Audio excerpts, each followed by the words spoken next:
രോഗശയ്യയിലെനിക്കു സഹായകനും രാക്കാല ഗീതവും അവൻ. രോഗശയ്യയിലെനിക്കു സഹായകനും രാക്കാല ഗീതവും അവൻ. നല്ല വൈദ്യനും ദിവ്യൌഷധവുമൻ ആത്മസഖിയും അവൻ തന്നെ. നല്ല വൈദ്യനും ദിവ്യൌഷധവുമൻ ആത്മസഖിയും അവൻ തന്നെ. യേശു മാറാത്തവൻ, യേശു മാറാത്തവൻ, യേശു മാറാത്തവൻ, എത്ര നല്ലവൻ.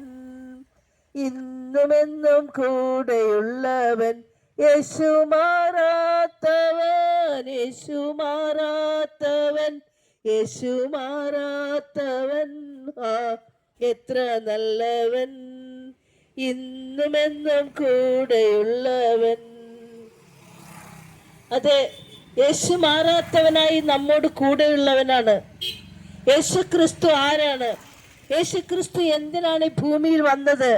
അവൻ യേശു ക്രിസ്തുവായി ഈ ഭൂമിയിൽ വരുന്നതിന് മുമ്പ് അവൻ ആരായിരുന്നു? അതെ, മാന്യ സഹോദരങ്ങളെ, ഞങ്ങളെ ശ്രവിക്കുന്ന പ്രിയ ശ്രോതാക്കളെ, ആ സത്യം നിങ്ങൾ അറിയണം. ഈ ആകാശവും ഭൂമിയും സൂര്യനെയും ചന്ദ്രനെയും സൃഷ്ടിച്ച അതെ അഖിലാണ്ടത്തിന്റെ ഉടയവനായ ഒരേ ഒരു രാജാവായി ഇന്നും വാഴുന്നവനാണ് യേശു ക്രിസ്തു. അതെ, അവനാണ് ആകാശവും ഭൂമിയും സൂര്യനെയും ചന്ദ്രനെയും സകല ഈ ഭൂമിയിൽ കാണുന്ന സകല ജീവജാലങ്ങളെയും സൃഷ്ടിച്ച ആ ദൈവം തന്നെയാണ് പാപികളായ നമ്മളെ തേടി ലോകത്തിലേക്ക് വന്നവൻ. അതെ, യേശു ക്രിസ്തു മാനവ കുലത്തിന്റെ പാപപരിഹാരകനായി വന്നു. അവൻ ഈ ലോകത്തിന്റെ സകല ജാതികളും സകല കോടി ജനങ്ങളും, ഇവിടെ 600 കോടി ജനങ്ങളുണ്ടെങ്കിൽ ഈ 600 കോടി ജനങ്ങളുടെയും രക്ഷിതാവായിട്ടാണ് അവൻ വന്നത്. അവൻ സർവവ്യാപിയായ ദൈവമാണ്. അവൻ സർവശക്തനായ ദൈവമാണ്. അവൻ ജനിക്കുന്നതിന് മുമ്പേ ഈ ലോകത്തിലേക്ക് ജാതകം എഴുതി ഒരു മനുഷ്യനും വന്നിട്ടില്ല. എന്നാൽ യേശു ക്രിസ്തുവിന്റെ ജനനം എപ്രകാരമായിരുന്നു എന്നുള്ളത് തിരുവെഴുത്തിൽ വായിക്കുമ്പോൾ, ഈ ലോകത്തിലേക്ക് യേശു ക്രിസ്തു മനുഷ്യനായി ജനിക്കുന്നതിന് മുമ്പ് തന്നെ, അതേ 1400 വർഷങ്ങൾ കൊണ്ട് തന്നെ ഈ ലോകത്തിലേക്ക് വരുവാനിരിക്കുന്ന യേശു ക്രിസ്തുവിന്റെ ജനനം, ജനിക്കുന്ന ഗ്രാമത്തിന്റെ പേര്, അവന്റെ മാതാപിതാക്കളുടെ പേര്, അവൻ മരിക്കുന്ന സമയം, മരിച്ചിട്ട് ഉയർത്തെഴുന്നേൽക്കുന്ന കാര്യങ്ങൾ എന്നിത്യാദി എല്ലാം വിശദമായി രേഖപ്പെടുത്തിയതിന് പ്രകാരം ഈ ലോകത്തിലേക്ക് വന്ന അഖിലാണ്ടത്തിന്റെ ഉടയവനായ ഇന്നും ജീവിക്കുന്ന ആ രക്ഷകനെ കുറിച്ച് നിങ്ങൾ ശ്രവിക്കണമേ, നിങ്ങൾ ശ്രദ്ധിക്കണമേ, നിങ്ങൾ കാതു തുറന്ന് കേൾക്കണമേ. ആകാശത്തെ ഭൂമിയെ സൃഷ്ടിച്ച ദൈവം ഒന്നേ ഉള്ളൂ. അവൻ ഇന്നും ജീവിക്കുന്നവനാണ്. കൊല്ലങ്ങളെ 2000 മുമ്പ്, അതെ ഇന്ന് 2026 ഏപ്രിൽ ഇന്ന് 22, അതേ ആകാശത്തെ ഭൂമിയെ സൃഷ്ടിച്ച ദൈവം കൊല്ലങ്ങളെ പോലെ ക്രിസ്തുവിന് മുമ്പെന്ന് ക്രിസ്തുവിന് ശേഷമെന്ന് തിരിച്ചവൻ, അഖിലാണ്ടത്തിന്റെ ഉടയവനായവൻ, മനുഷ്യനെ ഭൂമിയിൽ ആദിയിൽ ആണും പെണ്ണുമായി സൃഷ്ടിച്ചവൻ. ഈ ലോകത്തിൽ ഒരു മനുഷ്യൻ ആണും പെണ്ണും മാത്രമല്ലാതെ മറ്റ് ജാതികളില്ല. ദൈവം സൃഷ്ടിച്ചത് ആണിനെയും പെണ്ണിനെയുമാണ്. അവനെ സൃഷ്ടിച്ച ദൈവം വന്നിട്ട് അവരെ അനുഗ്രഹിക്കുന്ന ഒരു ചിത്രമാണ് നമുക്ക് വിശുദ്ധ ബൈബിളിൽ നിന്നും വായിക്കുവാനും കാണുവാനും സാധിക്കുന്നത്. ഇതെല്ലാം സൃഷ്ടിച്ച ദൈവം മനുഷ്യനെ അനുഗ്രഹിക്കുന്നത് ഇങ്ങനെയാണ്: നീ ഭൂമിയിൽ പറ്റി പെരുകി നിറഞ്ഞ് വസിക്കുവേൻ. അതേ, ദൈവം അനുഗ്രഹിക്കുന്ന ദൈവമാണ്. അവൻ മനുഷ്യന് വേണ്ടി സകലവും കരുതുന്ന ദൈവമാണ്. മനുഷ്യന്റെ ശരീരത്തിലേക്ക് നോക്കിയാൽ അവന്റെ ശരീരത്തിലൂടെ എത്രയോ കിലോമീറ്റർ നീളമുള്ള നാടിഞരമ്പുകളാണ് നമ്മുടെ ശരീരത്തിൽ ക്രമീകരിച്ചിരിക്കുന്നത്. നമ്മുടെ കണ്ണുകളിലെ രോമങ്ങൾ, നമ്മുടെ തലയിലെ രോമങ്ങൾ, നമ്മുടെ താടിയിൽ വരുന്ന രോമങ്ങൾ, ഇതെല്ലാം ദൈവം എങ്ങനെയാണ് മനുഷ്യന്റെ ശരീരത്തിൽ ക്രമീകരിച്ചിരിക്കുന്നത്? അതിനെ തലയിൽ വളരുന്നത് പോലെ മുടി കണ്ണിന്റെ രോമത്തിൽ വളരുമായിരുന്നുവെങ്കിൽ കണ്ണ് കാണുവാൻ പറ്റില്ലായിരുന്നു മനുഷ്യന്. എന്നാൽ മനുഷ്യന്റെ ശരീരത്തിലേക്ക് നോക്കിയാൽ അവന്റെ കണ്ണിന്, അവന്റെ മൂക്കിന്, അവന്റെ പല്ലിന്, അവന്റെ വായിന് എല്ലാം ക്രമീകരിച്ച ദൈവം, ഇത്ര മനോഹരമായി മനുഷ്യനെ സൃഷ്ടിച്ച ദൈവം, ആകാശത്തെയും ഭൂമിയെയും ഇത്ര മനോഹരമായി സൃഷ്ടിച്ച ദൈവം തന്നെയാണ് മനുഷ്യനെയും അവനെ പൊടി കൊണ്ട് സൃഷ്ടിച്ചിട്ട് ദൈവത്തിന്റെ ആത്മ ചൈതന്യമാണ് ആ മനുഷ്യൻ ആദ്യം ഉണ്ടാക്കിയ ആദം എന്ന് പറഞ്ഞ മനുഷ്യന്റെ മൂക്കിലേക്ക് ദൈവം ഊതിയപ്പോൾ അവൻ ജീവനുള്ള മനുഷ്യനായി തീർന്നു എന്ന് വിശുദ്ധ തിരുവെഴുത്തിൽ രേഖപ്പെടുത്തിയിരിക്കുന്നു. അതിൻ പ്രകാരം ഈ ലോകത്തിലേക്ക് ദൈവം മനുഷ്യലേഖനായിരിക്കുന്നത് നന്നല്ല എന്ന് പറഞ്ഞുകൊണ്ട് ആ മനുഷ്യന് തക്ക തുണയെ കൊടുത്ത ദൈവം, ആദ്യത്തെ ഓപ്പറേഷൻ ദൈവമാണ് ഈ ഭൂമിയിൽ നടത്തിയത്. അത് ഒരു തിയേറ്ററിൽ വെച്ചല്ല, ഒരു അനസ്തേഷ്യ അല്ലെങ്കിൽ ഒരു ലോക്കലോ ഒരു മയക്കി കെടുത്തിക്കൊണ്ട് ദൈവം ആദ്യത്തെ ഓപ്പറേഷൻ ചെയ്തപ്പോൾ ദൈവത്തിന്റെ കയ്യിൽ ഒരു ഉപകരണവും ഉണ്ടായിരുന്നില്ല. ദൈവം സൃഷ്ടിച്ചതെല്ലാം വളരെ മനോഹരമായി സൃഷ്ടിച്ച ദൈവത്തെ ഇന്ന് മനുഷ്യർക്ക് വേണ്ട. ദൈവത്തിന്റെ കാര്യം പറയുന്നതും കേൾക്കുന്നതും ആളുകൾക്ക് എത്രയോ ഇഷ്ടമില്ലാത്ത കാര്യമാണ്. പ്രിയ സഹോദരങ്ങളെ, നിങ്ങൾ ഒരു കാര്യം ചിന്തിക്കണം. ഇന്ന് ഈ ലോകത്തിൽ നിന്നും നമ്മൾ മാറ്റപ്പെട്ടാൽ നിത്യത നമ്മളുടെ എവിടെയാണെന്ന് ശ്രദ്ധിക്കേണ്ടതും ചിന്തിക്കേണ്ടതും ഈ ഭൂമിയിൽ വെച്ച് തന്നെയാണ്. കാരണം നമ്മളെ ന്യായം വിധിക്കുന്ന ഒരു ദൈവത്തിന്റെ മുമ്പിൽ നമ്മൾ നിൽക്കേണ്ടവരാണ്. നിത്യത നമുക്ക് സ്വർഗത്തിൽ തരുവാൻ വേണ്ടിയാണ് ആകാശവും ഭൂമിയും സൃഷ്ടിച്ച ദൈവം. മനുഷ്യൻ പാപം ചെയ്ത് ദൈവത്തിൽ നിന്ന് അകന്നു പോയപ്പോൾ പാപിയായ മനുഷ്യനെ തേടി ഭൂമിയിലേക്ക് വന്നവൻ, അവൻ അഖിലാണ്ടത്തിന്റെ ഉടയവനായ ദൈവമാണ്. അവൻ സർവത്തെയും മെനഞ്ഞവനാണ്. അവൻ ക്രിസ്ത്യാനികളുടെ മാത്രം ദൈവമാണോ? അവനല്ല. അവൻ ഈ ലോകത്തിൽ എത്ര കോടി ജനങ്ങളുണ്ടോ അത്രയും കോടി ജനങ്ങളുടെ സൃഷ്ടാവായ ദൈവമാണ്. അവൻ ഭൂമിയിൽ സൃഷ്ടിച്ചത് ഒരു പുരുഷനെയും ഒരു സ്ത്രീയെയും മാത്രമാണ്. അവരുടെ സന്താന പരമ്പരകളാണ് ഇന്ന് നമ്മൾ കാണുന്ന ഈ ഭൂമിയിൽ കാണുന്ന ആഫ്രിക്കക്കാരും അമേരിക്കക്കാരും യൂറോപ്യൻകാരും ഏത് രാജ്യത്തുള്ളവരായാലും അവരെല്ലാം സൃഷ്ടിച്ച ഒരേ തമ്പുരാൻ, ആ തമ്പുരാന്റെ കൈകൊണ്ട് മാത്രം സൃഷ്ടിച്ച ആ ആദ്യ മനുഷ്യൻ അവന്റെ ഭാര്യയിൽ നിന്ന് ഉണ്ടായ സന്താന പരമ്പരകളാണ് നമ്മൾ ഇന്ന് കാണുന്നത്. എന്നാൽ ഈ കഴിഞ്ഞ ദിവസം നിങ്ങൾ പത്രത്തിൽ വായിക്കുകയുണ്ടായി, ഒരു നിതിൻ രാജ് എന്ന് പറഞ്ഞ ഒരു ഡെന്റിസ്റ്റ്, അവൻ ഹൗസ് സർജൻ, അവൻ പഠിക്കുന്നു, ഒരു ഡെന്റൽ ഡോക്ടറാകാൻ പഠിക്കുന്ന ആ ഡോക്ടറുടെ അവൻ മരിച്ച വിവരം നിങ്ങൾ പത്രത്തിൽ വായിച്ചു കാണുമല്ലോ. മനുഷ്യൻ ഇന്ന് എത്രയോ അധപ്പതിച്ച മനുഷ്യരെയാണ് നമുക്ക് കാണുവാൻ സാധിക്കുന്നത്. ജാതിയുടെയും മതത്തിന്റെയും പേരിൽ ഇന്ന് എന്തെല്ലാമാണ് മനുഷ്യൻ കാട്ടിക്കൂട്ടുന്നത്. അവൻ ചിന്തിക്കുന്നില്ല ഇന്ന് ഇവന്റെ സഹോദരനാണ് ആ നിതിൻ രാജ് എന്ന് പറഞ്ഞ വ്യക്തി. ഒരേ അപ്പന്റെയും അമ്മയുടെയും മക്കളിൽ നിന്ന് ജനിച്ച അതേ ഈ ലോകത്തിൽ കാണുന്ന എത്ര കോടി ജനങ്ങളുണ്ടെങ്കിലും അവരെല്ലാം ഒരേ ദൈവത്തിന്റെ ആ സൃഷ്ടികർമ്മത്തിൽപ്പെട്ടവരാണ്. അല്ലാതെ പുറത്തു നിന്ന് ആരും ഒന്നും ഇവിടെ കൊണ്ടുവന്ന് സൃഷ്ടിപ്പിച്ചതല്ല. ഒരു മനുഷ്യന്റെ അതേ ആദിമാതാപിതാവായ ആദത്തിന്റെയും ഹവ്വായുടെയും മക്കളായ ഈ ലോകത്തിൽ കാണുന്ന സകല കോടി ജനങ്ങളും ഒരേ പിതാവിൽ നിന്ന് മാതാവിൽ നിന്ന് സൃഷ്ടിച്ച ദൈവം അനുഗ്രഹിച്ച ആ സന്താന പരമ്പരയിൽ പെട്ടതാണ്. അപ്പോൾ പിന്നെ ഞാൻ ഇങ്ങനെയാണ്, ഞാൻ വലിയ ആളാണ്, മറ്റവൻ ചെറിയ ആളാണ്, അവൻ താഴ്ന്ന ജാതിയാണ് എന്ന് പറയുവാൻ ആർക്ക് സാധിക്കും? ദൈവത്തിന്റെ സൃഷ്ടികളല്ലേ നമ്മളെല്ലാവരും ഒരു ദൈവം സൃഷ്ടിച്ച മക്കളല്ലേ? അവരെ ഇങ്ങനെ താഴ്ന്ന ജാതി, പുണ്യജാതി എന്ന് പറഞ്ഞിട്ട് അവഗണിക്കുകയോ മാറ്റി നിർത്തുകയോ ചെയ്യേണ്ട ആവശ്യമുണ്ടോ? മനുഷ്യർ ഒന്ന് ചിന്തിക്കണം.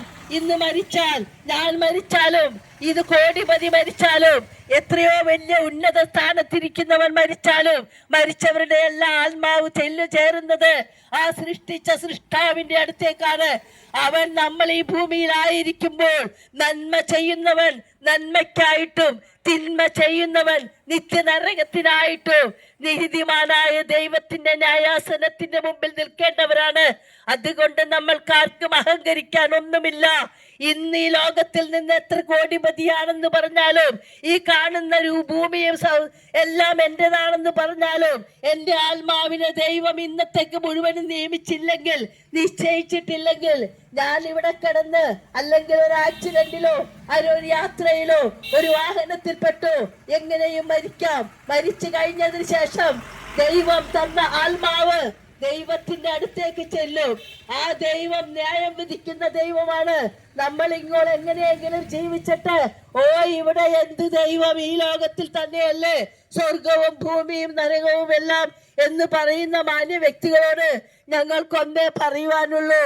ജീവൻ നൽകിയ ദാതാവായ ദൈവത്തിന്റെ കരങ്ങളിൽ നമ്മളെ സമർപ്പിച്ചില്ലെങ്കിൽ മനുഷ്യൻ എത്ര പാപം ചെയ്ത് ജീവിച്ചാലും പാപത്തിൽ നിന്ന് മനുഷ്യനെ മോചിപ്പിക്കുന്നതിന് വേണ്ടി പാപിയായ മനുഷ്യനെ തേടി രക്ഷകനായ യേശുക്രിസ്തു ഈ ലോകത്തിൽ ഒരു പശുത്തൊഴുത്തിൽ ജനിച്ചിട്ട് 33.5 തിരുവയസ്സ് വരെ ഈ ലോകത്തിൽ ജീവിച്ചിട്ട് അവൻ ചെയ്ത അത്ഭുതങ്ങൾ, അതെ, ഈ ലോകത്തിൽ ആര് ചെയ്തു? ആരെങ്കിലും ചെയ്തു? അവൻ പറഞ്ഞു, ഞാനാണ് നിന്റെ ദൈവം, ഞാനല്ലാതെ വേറൊരു ദൈവം നിനക്കുണ്ടാകരുതെന്ന് പറഞ്ഞവൻ ഇന്നും ജീവിക്കുന്നു. കൊല്ലങ്ങളെ പോലും രണ്ടായി തിരിച്ചവൻ, ക്രിസ്തുവിന് മുമ്പെന്ന് ക്രിസ്തുവിന് ശേഷമെന്ന് തിരിച്ചവൻ. അവൻ ഇന്ന് മരിച്ചിട്ട് 3 ഉയർത്തെഴുന്നേറ്റ് ലോകത്തിന്റെ അറ്റത്തോളം പോയി സകല സൃഷ്ടികളോട് വിളിച്ചു പറയുക, ജീവനുള്ള ദൈവം, വിളിച്ചാൽ വിളി കേൾക്കുന്ന ദൈവം ഒന്നേ ഉള്ളുവെന്നും അവനാണ് ആകാശവും ഭൂമിയെയും സൂര്യനെയും ചന്ദ്രനെയും സൃഷ്ടിച്ചവനെന്നും മറ്റൊരുത്തനിലും രക്ഷയില്ല. ആകാശത്തിന് കീഴെ ഭൂമിയുടെ മുകളിൽ രക്ഷിക്കപ്പെടുവാൻ നൽകപ്പെട്ട വേറൊരു നാമവുമില്ല എന്നുള്ള ഈ സത്യ സന്ദേശം ഈ ദേശത്തോട് അറിയിക്കുമ്പോൾ, പ്രിയ ശ്രോതാക്കളെ, നിങ്ങളെ കബളിപ്പിക്കാനായിട്ടല്ല, നിങ്ങളെ വഞ്ചിക്കാനായിട്ടല്ല ഞങ്ങൾ ഈ സത്യം പറയുന്നത്. ജീവദായകനായ അഖിലാണ്ടത്തിന്റെ ഉടയവനായ മഹാരാജാവിന്റെ ഓർഡറാണ്. മരിച്ചിട്ട് ഉയർത്തെഴുന്നേറ്റ് ശിഷ്യന്മാരോട് പറഞ്ഞ ഒരേ ഒരു കൽപ്പനയാണ്, നിങ്ങൾ പുറപ്പെട്ടു പോവുക, ലോകത്തിന്റെ അറ്റത്തോളം പോവുക, സകല സൃഷ്ടികളോട് പറയുക, ജീവനുള്ള ദൈവം, വിളിച്ചാൽ വിളി കേൾക്കുന്ന ഒരു ദൈവം, ആ ദൈവമല്ലാതെ മറ്റൊരു ദൈവമില്ല എന്നുള്ള ഈ സത്യ സന്ദേശം ലോകത്തിന്റെ അറ്റത്തോളം പോയി സകലരോട് പറഞ്ഞിട്ട് അവർ വിശ്വസിച്ചാൽ, അതെ, ആരാണ് ഈ സത്യം വിശ്വസിക്കുന്നത്? അവർ വിശ്വസിക്കുന്നവൻ നിത്യജീവൻ അവകാശിയായി തീരും. വിശ്വസിക്കാത്തവൻ, അതെ, വിശ്വസിക്കുന്നവൻ മാനസാന്തരപ്പെട്ട് സ്നാനപ്പെട്ട് സ്വർഗത്തിന് അവകാശിയായി തീരുമ്പോൾ, വിശ്വസിക്കാത്തവൻ, അതെ, അവൻ ദൈവത്തിൽ വിശ്വസിക്കാത്തത് കൊണ്ട് അവൻ പാപാന്ധകാരത്തിലേക്ക്, അന്ധകാരത്തിന്റെ ചലിക്കുണ്ടിലേക്ക് അവൻ വീഴും. അവിടെ അവന് മോചനമില്ല. ഒരു കാലത്തും മോചനമില്ലാത്ത രീതിയിൽ ദൈവം സ്വർഗത്തെയും ഭൂമിയെ സൃഷ്ടിച്ചിരിക്കുന്നു. പാപം ചെയ്യുന്നവനെല്ലാം പാപത്തിന് അധീനരായി തീരുമെന്നും പാപത്തിൽ നിന്ന് മോചനം നേടുവാനായിട്ട് വേണ്ടിയാണ് അവൻ നമ്മളെ പാപത്തിൽ നിന്ന് മോചിപ്പിക്കുന്നതിന് വേണ്ടിയാണ് സകലവും സൃഷ്ടിച്ച ദൈവം തന്നെ മാനവകുലത്തിന്റെ പാപപരിഹാരകനായി ലോകത്തിലേക്ക് വന്നത്. സർവവ്യാപിയായ ദൈവം, സർവശക്തനായ ദൈവം, സകലത്തിനും മേധ ഉന്നതനായിരിക്കുന്നവൻ, ആ ദൈവത്തിന്റെ ഓർഡറാണ് നിങ്ങൾ പുറപ്പെട്ടു പോയി എല്ലാവരോടും ഇത് പറയുക. വിശ്വസിക്കുന്നവർ, അതെ, 2-3 പേർ എന്റെ നാമത്തിൽ കൂടിയിരുന്ന് പ്രാർത്ഥിക്കുന്നവരുടെ മധ്യത്തിൽ ഞാൻ ഉണ്ടാകുമെന്ന് അരുളി ചെയ്ത ആ അരുമനാഥന്റെ ജീവവചസ്സുകൾ സ്വർഗത്തിലെ ദൈവത്തിന്റെ ഓർഡർ പ്രകാരം, അതേ, ഇന്ന് ഈ നീർക്കോട് പ്രദേശത്ത്, തട്ടാമ്പടിയുടെ പ്രദേശത്ത് ദേശവാസികളോട് അറിയിക്കുന്നതിന് വേണ്ടി ഞങ്ങൾ ഇവിടെ ആയിരിക്കുന്നത്. മാന്യ ശ്രോതാക്കളെ, ആരും നഷ്ടപ്പെട്ടു പോകരുത്. നമ്മളെ ആരും നരകത്തിൽ കൊണ്ടുപോയിടുവാൻ വേണ്ടി സാത്താൻ അധീനപ്പെട്ട് ജീവിക്കരുത്. സത്യദൈവത്തെ അറിയുക, അറിഞ്ഞിട്ടില്ലെങ്കിൽ അവനെ അന്വേഷിക്കുക, അന്വേഷിക്കുന്നവൻ കണ്ടെത്തും, മുട്ടുവിൻ തുറക്കപ്പെടുമെന്നുള്ള വിശുദ്ധ തിരുവചനം ഞങ്ങൾ പറയുമ്പോൾ, ഈ ലോകത്തിൽ ജീവിച്ചിരുന്ന സമയം അത്രയും യേശുക്രിസ്തു എന്തെല്ലാം അത്ഭുതം ചെയ്തു. അവൻ മരിച്ചവരെ ഉയർപ്പിച്ചു, കണ്ണ് കാണാൻ പാടില്ലാത്തവർക്ക് കാഴ്ച കൊടുത്തു, കുഷ്ഠരോഗികളെ സുഖപ്പെടുത്തി, 5 അപ്പം കൊണ്ട് 5000 പേരെ പോഷിപ്പിച്ചു, ബാക്കി വന്ന കഷ്ണം 12 കുട്ട നിറച്ചെടുത്തു എന്ന് വിശുദ്ധ തിരുവചനത്തിൽ രേഖപ്പെടുത്തിയിരിക്കുന്നു. ഇത്രമാത്രം അത്ഭുതം ചെയ്തവൻ അവൻ പറഞ്ഞു, ഞാനാണ് നിങ്ങളുടെ ദൈവം, ഞാനല്ലാതെ മറ്റൊരു ദൈവം നിനക്കുണ്ടാകരുത്. ആകാശത്തിന് കീഴെയെങ്കിലോ ഭൂമിയുടെ മുകളിലെങ്കിലോ മറ്റൊരു ദൈവം നിങ്ങളില്ല, നിങ്ങൾ ആരാധിക്കരുത് എന്ന് പറഞ്ഞവൻ ഇന്നും ജീവിക്കുന്നവനാണ്. അവനാണ് നമുക്ക് വേണ്ടി ഭൂമിയിൽ ആവശ്യമായ സകലവും സൃഷ്ടിച്ചവൻ. അവനാണ് വാക്കുകൊണ്ട് ഉണ്ടാകട്ടെ എന്ന് പറഞ്ഞപ്പോൾ സകലം ഈ ഭൂമിയിൽ നമുക്ക് വേണ്ടി ഉണ്ടാക്കിയവൻ. അവനാണ് പറഞ്ഞത്, മറ്റൊരുത്തനിലും രക്ഷയില്ല, രക്ഷിക്കപ്പെടുവാൻ ആകാശത്തിന് കീഴെ നൽകപ്പെട്ട വേറൊരു നാമവുമില്ല എന്ന്. ഈ സത്യവചനം കേൾക്കുന്ന പ്രിയ ശ്രോതാക്കളെ, ഞങ്ങളെ നിങ്ങൾ വഞ്ചിക്കരുത്. നിങ്ങളെ വഞ്ചിക്കാനായിട്ടല്ല ഞങ്ങൾ ഇത് പറയുന്നത്. നിങ്ങളെ സത്യദൈവത്തിങ്കിലേക്ക് തിരിക്കുക എന്നുള്ള ദൈവത്തിന്റെ ആഹ്വാനമാണ്. നിങ്ങൾ പുറപ്പെട്ടു പോവുക, പോയി സകലരോട് ഇത് പറയുക. വിശ്വസിക്കുന്നവർ സ്വർഗത്തിന് അവകാശികളായി തീരും, വിശ്വസിക്കാത്തവർ നിത്യനരകത്തിന് യോഗ്യരായി തീരുമെന്നുള്ള ഈ രക്ഷാ സന്ദേശം ഞങ്ങൾ ദേശത്തിന്റെ വിവിധ ഭാഗങ്ങളിലായി പറയുമ്പോൾ കേൾക്കുന്ന നിങ്ങൾ അനുഗ്രഹം പ്രാപിക്കണം. നമ്മൾ ഈ ലോകത്തിൽ വന്ന് പാർക്കുന്നവരും പരദേശികളുമാണ്. അതെ, ഇന്നലെ കണ്ട എത്രയോ ആളുകൾ ഇന്ന് ഈ ഭൂമുഖത്തില്ല. അതിൽ എത്രയോ പ്രായം കുറഞ്ഞവരും പ്രായം കൂടിയവരും ചെറിയ കുഞ്ഞു മക്കൾ പോലും ഉണ്ട്. എന്നാൽ ഒരു കാര്യം ഓർക്കണം, നമ്മളെ വിളിക്കുന്നവൻ നമുക്ക് വേണ്ടി സകലവും ചെയ്തവനാണ്, നമ്മളെ സൃഷ്ടിച്ചവനാണ്. ചിലർ ഞങ്ങൾ പറയുമ്പോൾ പറയും, ഓ ഞങ്ങൾക്ക് ദൈവം ഞങ്ങളുടെ മാതാപിതാക്കളാണെന്ന്. അങ്ങനെ മാതാപിതാക്കളാണ് നമ്മുടെ ദൈവമെങ്കിൽ എത്രയോ മാതാപിതാക്കൾ ജീവിച്ചിരിക്കുമ്പോൾ അവരുടെ മക്കൾ മരിച്ചു പോകുന്നു. അവരുടെ മാതാപിതാക്കളല്ലല്ലോ അവരുടെ ദൈവം. ഏതൊരു പിതാവും ആഗ്രഹിക്കുമോ തന്റെ മക്കൾ മരിച്ചു പോകണമെന്ന്. അതുപോലെ തന്നെയാണ് സകലവും സൃഷ്ടിച്ച ദൈവത്തിന്റെ ആഗ്രഹം.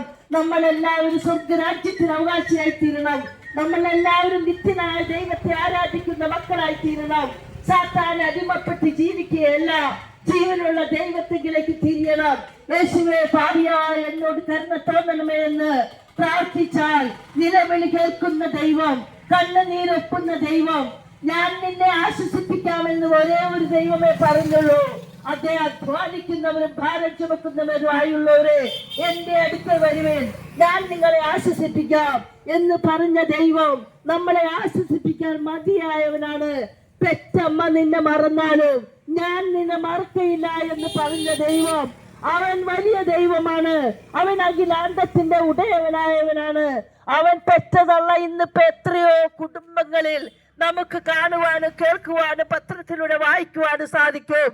സ്വന്തം കുഞ്ഞിനെ തള്ള തന്നെ കൊന്നുകളഞ്ഞ എത്രയോ രംഗങ്ങൾ, എത്രയോ കഥകൾ നമ്മൾ ഓരോ ദിവസവും പത്രത്തിലൂടെ ആണെങ്കിലും ആളുകളിലൂടെ ആണെങ്കിലും സംസാരിക്കുന്നത് കേൾക്കുന്നു. എന്നാൽ സത്യദൈവം പറഞ്ഞു, പെറ്റമ്മ നിന്നെ മറന്നാലും ഞാൻ നിന്നെ മറക്കയില്ല എന്ന് പറഞ്ഞ ദൈവം അവനാണ്. നമുക്ക് വേണ്ടി അവന്റെ അവസാന തുള്ളി രക്തം വരെ ചിന്തിയിട്ട് കാൽവരി കുരിശിൽ പാപികളായത് എനിക്കും നിനക്കും വേണ്ടി കാൽവരി കുരിശിൽ യാഗമായി തീർന്നവൻ. അതോടുകൂടി അവസാനിച്ച ഒരു ദൈവമായിരുന്നുവെങ്കിൽ പ്രിയ സഹോദരങ്ങളെ, ഞങ്ങൾ നിങ്ങളുടെ മുമ്പിൽ നിൽക്കില്ല. അങ്ങനെ അവസാനിച്ചിട്ട ഒരു ദൈവത്തെ കുറിച്ച് നിങ്ങളോട് പറയുവാൻ ഞങ്ങൾ ഇന്നിവിടെ നിൽക്കില്ല. എന്നാൽ ഒരു സത്യം മനസ്സിലാക്കണം, മരിച്ചിട്ട് കല്ലറയ്ക്ക് സീല് വെച്ച റോമൻ ചക്രവർത്തിയുടെ പടയാളികൾ കാവലിരുന്ന ആ കല്ലറയെ ഭേദിച്ചുകൊണ്ട് 3-ാം ദിവസം ഉയർത്തെഴുന്നേറ്റ് ഇന്നും ജീവിക്കുന്ന അതെ ഞാൻ തന്നെ ദൈവം, ഞാനല്ലാതെ മറ്റൊരു ദൈവം നിനക്കുണ്ടാകരുതെന്ന് പറഞ്ഞവൻ, ആകാശത്തെയും ഭൂമിയെ സൃഷ്ടിച്ചവൻ, മാനവകുലത്തിന്റെ പാപപരിഹാരകനായി വന്നവൻ, അവനാണ് സൃഷ്ടാവായ ദൈവം, അവനാണ് രക്ഷിതാവായ ദൈവം, അവനാണ് സർവ്വവ്യാപിയായ ദൈവം, അവനാണ് സർവശക്തനായ ദൈവം, അവനാണ് സർവ്വ പുകഴ്ചയ്ക്ക് യോഗ്യനായ ദൈവം. ആ ദൈവത്തെ കുറിച്ച് നിങ്ങൾ അറിയണമേ, അവനിൽ നിങ്ങൾ വിശ്വസിക്കണമേ. അതുമൂലം നിങ്ങൾക്ക് ഈ ലോകത്തിൽ വെച്ച് കിട്ടാവുന്ന നന്മകളെക്കാൾ നിത്യത, അതേ ഈ ലോകത്തിൽ ആത്മാവിന്റെ വില, ദൈവം തന്നെ നമ്മുടെ മൂക്കിലേക്ക് ഊതിയ ആത്മാവിന്റെ വില എത്ര കോടി വില കൊടുത്താലും നമുക്ക് ആത്മാവിനെ വില കൊടുത്ത് വാങ്ങാൻ സാധിക്കയില്ല. കാരണം അത്ര വിലപിടിച്ച ഒരു ആത്മാവിനെയാണ് ദൈവം നമ്മുടെ ഉള്ളിൽ നിവേശിപ്പിച്ചിരിക്കുന്നത്. ആ ആത്മാവിന്റെ വില നമ്മൾ മനസ്സിലാക്കാത്തത് കൊണ്ട് നമുക്കൊരു വിലയുമില്ല. ഇന്ന് മദ്യപാനികളായ മനുഷ്യന്മാർ കുടിച്ച് വർഷം കെട്ട് കുടുംബത്തെ സ്നേഹിക്കാതെ, മക്കൾക്ക് വേണ്ടി കരുതാതെ, ഭാര്യയെ തല്ലുന്ന, മാതാപിതാക്കളെ സ്നേഹിക്കാത്ത എത്രയോ കുടുംബങ്ങൾ ഇന്ന് നമുക്ക് ഈ ദേശത്ത് കാണുവാൻ സാധിക്കും. ഒരു സത്യം മനസ്സിലാക്കണം, നമ്മുടെ മക്കളെ സ്നേഹിക്കുക, നമ്മുടെ മക്കൾക്ക് വേണ്ടി കരുതുക, കുടുംബത്തിൽ സമാധാനം സ്ഥാപിക്കുക, ഇതെല്ലാം ദൈവത്തിന്റെ ആഹ്വാനമാണ്, ദൈവത്തിന്റെ ഇഷ്ടം അതാണ്. ദൈവത്തിന്റെ മക്കൾ സമാധാനപ്രിയരായിരിക്കണം. അവർ കുടുംബത്തിൽ കലഹമുണ്ടാക്കുന്നവരായിട്ടല്ല, കുടുംബത്തിൽ സമാധാനം സ്ഥാപിക്കുന്നവരായിരിക്കണം. ഒരുവൻ ക്രിസ്തുവിലായാൽ അവൻ പുതിയ സൃഷ്ടിയാകുന്നു, പഴയത് കടന്നു പോയി. അതേ, ക്രിസ്തുവിനെ, യേശു ക്രിസ്തുവിനെ രക്ഷകനായി സ്വീകരിക്കുന്നവൻ അവൻ പാപ വഴികളെ വിട്ട്, പാപ സ്വഭാവത്തെ വിട്ട്, മദ്യപാനിയാണെങ്കിൽ ആ മദ്യപാനത്തിൽ നിന്നും വെറിക്കൂത്തിൽ നിന്നും അവന്റെ ജീവിത രീതികളെ ഉപേക്ഷിച്ച് നല്ല വഴിയിലൂടെ സഞ്ചരിക്കുന്ന മനുഷ്യരായി നമുക്ക് ഈ ദേശത്തും പല സ്ഥലങ്ങളിലും കാണുവാൻ സാധിക്കും. അതാണ് യേശുക്രിസ്തുവിൽ ആശ്രയിക്കുന്നത് കൊണ്ടുള്ള ഒരു വിശേഷം. അതേ, ഇന്നിപ്പ കോടതിക്കും പോലീസിനും നന്നാക്കാൻ പറ്റാത്ത മനുഷ്യരെ ഒരുവൻ ക്രിസ്തുവിലായാൽ അവൻ പുതിയ സൃഷ്ടിയാകുന്നു. അവന്റെ പഴയ സ്വഭാവങ്ങളെ മാറ്റി അവൻ നല്ല മനുഷ്യനായി. കുടിക്കുന്നിരുന്ന മനുഷ്യനാണെങ്കിൽ അവന്റെ കുടിയെല്ലാം ഉപേക്ഷിച്ച് അവൻ ഭാര്യയെ സ്നേഹിക്കുന്ന, മക്കളെ സ്നേഹിക്കുന്ന കുടുംബനാഥന്മാരായി മാറിയ എത്രയോ കഥകൾ നമുക്ക് കേൾക്കാം, നമ്മൾക്കറിയാം. അതെ, അതുകൊണ്ടാണ് പറയുന്നത്, യേശുക്രിസ്തുവിനെ രക്ഷകനായി സ്വീകരിച്ചാൽ ഈ ലോകത്തിൽ മാത്രമല്ല നന്മകൾ അനുഭവിക്കുന്നത് കോടാനുകോടി ഒരിക്കലും അവസാനിക്കാത്ത നിത്യത സ്വർഗത്തിൽ ദൈവത്തോടുകൂടെ വസിക്കുവാൻ വേണ്ടി. ഭൂമി എത്ര മനോഹരമാണെങ്കിൽ സ്വർഗം അതിനേക്കാൾ എത്രയോ സുന്ദരമായിരിക്കും. നമ്മുടെ ജീവിതം ഒരിക്കലും 2 കൊല്ലം കൊണ്ട്, 1000 കൊല്ലം കൊണ്ട്, കോടാനുകോടി കൊല്ലം കൊണ്ട് തീരുന്നതല്ല. ഒരിക്കലും അവസാനിക്കാത്ത നിത്യത നമുക്ക് തരുവാൻ വേണ്ടി നമ്മളെ സൃഷ്ടിച്ച ദൈവം നമ്മളെ രക്ഷിക്കാനായി ഭൂമിയിൽ വന്ന് നമുക്ക് വേണ്ടി മാനവകുലത്തിന്റെ പാപപരിഹാരകനായി തീർന്നെങ്കിൽ ആ രക്ഷിതാവിനെ നിങ്ങൾ സ്വീകരിക്കണമേ, അവനോട് നിങ്ങൾ പ്രാർത്ഥിക്കണമേ. അതേ, നമുക്ക് പ്രാർത്ഥിക്കുവാൻ നമ്മൾ വിളിച്ചാൽ വിളി കേൾക്കുന്ന ഒരേ ഒരു ദൈവം, ആ ദൈവമാണ് യേശുക്രിസ്തു. അവൻ നിന്നും ജീവിക്കുന്നു, അവൻ നിന്നും പ്രവർത്തിക്കുന്നു. അവനിൽ ആശ്രയിച്ചാൽ നീ ലജ്ജിക്കേണ്ടി വരികയില്ല.